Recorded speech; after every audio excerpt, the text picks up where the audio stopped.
Hello everybody, welcome to Example of Play, the home for strategy, tactics, and more. If you haven't subscribed already, now's your chance. Today we're going to take a look at Distant Worlds 2, talk a bit about what this game is, and about how much it's improved and come along since its release a little over 2 years ago. Distant Worlds 2 is a space empire management sim. It's hard to truly capture without just describing how this game works, because right now we're looking at some cargo ships come and go from a space station, some warships are standing by. But what's going on here? Is this just for window dressing, or is there a lot of detail? And the answer is a lot of detail, as you might have guessed. As we sit here watching these ships go by, we might click on one and see, what is this ship? It's the Far Relic. It's a bulk freighter, and right now it's heading out to a mining station to pick up some cargo. Now, do we care about that? How important is that?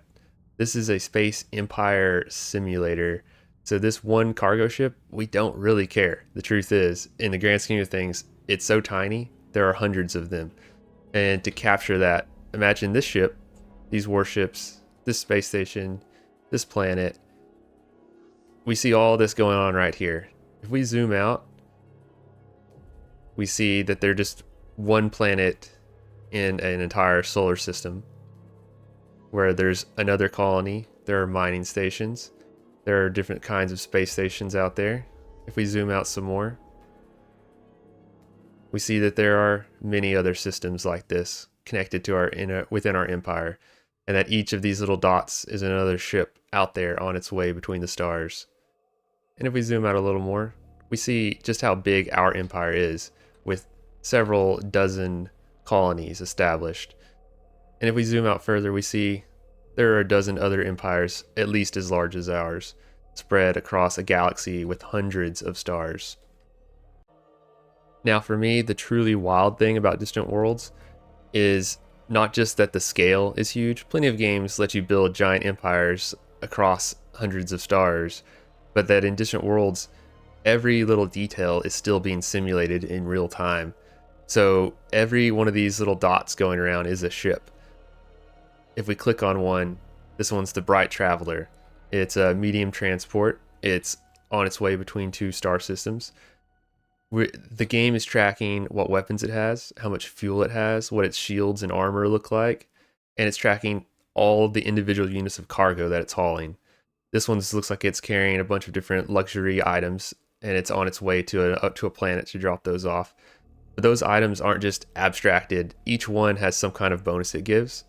For resources like construction, things used for construction or fuel, those have to be hauled from a mining station somewhere, such as in an asteroid field or around a planet, and they have to be hauled to where they're needed. If you want to build a new space station somewhere, you need a construction ship, you need transports to carry the materials for the construction to that site, and then it has to be dropped off and then actually built. So every little thing is actually tracked where it is in the galaxy at this huge, massive scale of hundreds of systems and thousands of ships. Now, to help you do all that, you're the ruler of your empire, whether it's a democracy, a monarchy, or what have you. You're the ruler, so it's not really your job to be tracking every little ship going around and where every little resource is going. The brilliance of the game is that as an empire simulator, you choose how much you want to engage with micromanaging all your little ships traveling around between the stars. You can have the AI, you can have advisors, and frankly, you'll need them for many things, especially at first, that can control most of these ships traveling around. And in fact, most of the transports are part of your civilian ships. You don't have control over them. They're part of your private economy of your species, your empire, and those ships are just doing their own thing. You don't even build them. They're built by private citizens and companies, and then they transport things around. You do have military ships that you control. You can design ships that you can let your advisors do the designing for you. You can engage in diplomacy with other factions, espionage, research, exploration. You can start the game. In this case, I started it with a giant empire already built. But whenever you start the game, usually you have the classic start of just one planet with maybe a couple ships, and you can even start before faster than light travel, where you spend the first couple of hours just exploring your initial star system with very slow pre-warp drives until you get that researched and built. And so you can actually expand out from nothing to a galaxy spanning empire. So it's the concept of the game and how it plays is just awesome. You can choose how much you want automated. The AI can suggest things to you, and you can choose whether to do them or not, or just let the AI do stuff on its own. There are characters, there's leaders, there's admirals, there's troops on the ground, there are space battles, of course. There's so much going on that the purpose of this video isn't really to explain the entire game. The purpose is to look and see how much the game has come along since its release 2 years ago. Now, the truth is, when Distant Worlds 2 came out a couple years ago, it was a bit of a mess. The first game, Distant Worlds 1, which eventually became Distant Worlds Universe, was around for quite a few years, being slowly developed and getting DLCs added on, and had a lot of content. It had been polished, but it was a strictly 2D game, where the big update going to Distant Worlds 2 is that it's now in very nicely done 3D, where the graphics aren't super fancy, but they are nice to look at and are impressive just in terms of scale. But everything else about the game on release was a bit of a mess, a little buggy, stuff didn't work right, systems didn't work the way they're supposed to, and it fell into that trap of sequels to games that had a lot of DLC that come out and then they don't have as much content. And so you kind of find yourself asking, well, why would I want to go from the first game that worked great and had all this endless content to a sequel where there's not as many races, there's not as much stuff, and it's buggy, it's not working right.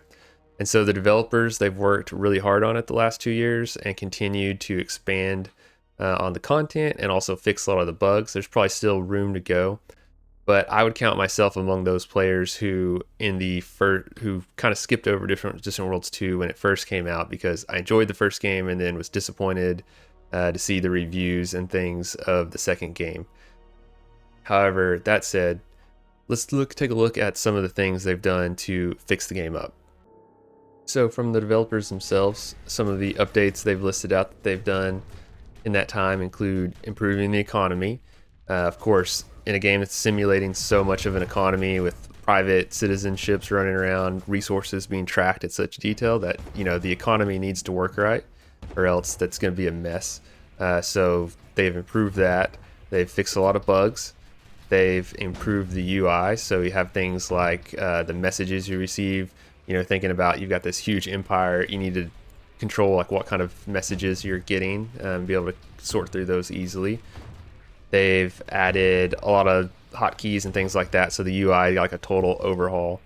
The AI in general is better, so you're relying on the AI to make a lot of decisions for you if you have it turned on, which probably the way to learn the game is definitely to have it turned on for most things and then take over control as you go. But they improved how that AI functions, so both for your empire and the other empires, to make things competitive and fun. They improved the ship design, how that works, so you can design your own ships. If we look here, these are all the different designs currently available to me, and that the AI will generate a lot of these automatically for you and kind of upgrade them over time. But you can go in and make your own custom things if you want to, like your own type of fighter, battleship, carrier, or exploration ship too. There's a lot. You don't have to, you can play the game without ever touching any of this, or just, you know, design things as you like, or design every single ship. But they made it work better, which is huge. They improved modding, so if you go on the Steam Workshop, there are some mods on there, not a ton, but there's a few that look like they could be useful, adding some names, changing some of the icons to look a little prettier, stuff like that. To address the lack of content, they've overhauled some of the factions, and then they've released some DLC that aren't too expensive, pretty reasonably priced, to add more races back into the game. And then recently they had the release of the Return of the Shakturi expansion pack. So That was the first big expansion for the game, and it adds a very big, lots of late game events. So as you get into the late game, that's more interesting. And then along the way, they've also improved at the beginning of the game. Kind of your biggest worry are pirates, because it's kind of a little convoluted, but the pirate factions are actually stronger than you at the beginning of the game. So you have to kind of deal with those till you reach a certain level of strength. And then in the mid game, there's the hive, which is another threat that you have to deal with. So as you play through the game, you've got early, mid, late game events to play with, in addition to all the other factions that you're worried about. And all of that is to say that if maybe you passed on Distant Worlds 2 when it first came out, and because of the bad, or not bad necessarily, but rough initial release, now's probably a good time to take another look at it. It's got this new expansion, it's had lots of updates, and it's playing pretty good. I was a big fan of the original, and then I've just now kind of got back into playing the second game, so I'm certainly no expert on it. There are a lot of great other YouTubers out there that have made tutorials for it, so I'm not going to try to reinvent the wheel, but I might look to see if the game has changed enough in terms of the UI and things like that since release, that maybe a video kind of going over those changes in exact detail and how to learn the game, but not sure that's necessary. The game has some tutorials in it already, but it's definitely one of those that you have to kind of just learn by playing as much as watching videos and things of other people playing.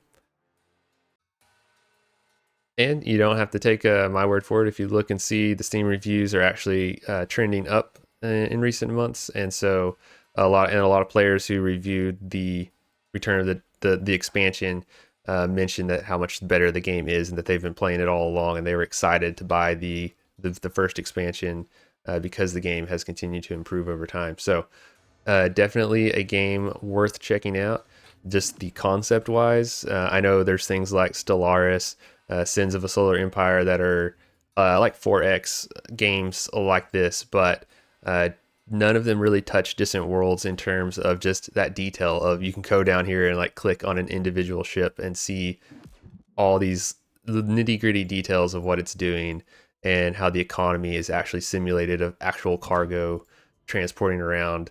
If we look at like this planet here and we see what resources it has, these are all the different resources that are tracked in the game, which a lot of these are like luxury things that give different bonuses if you have them in your colony. But a lot of them are things you need to construct stuff. You need fuel. You can establish like fuel depots. Your fleets you can control like battle groups flying around between places, patrolling for pirates.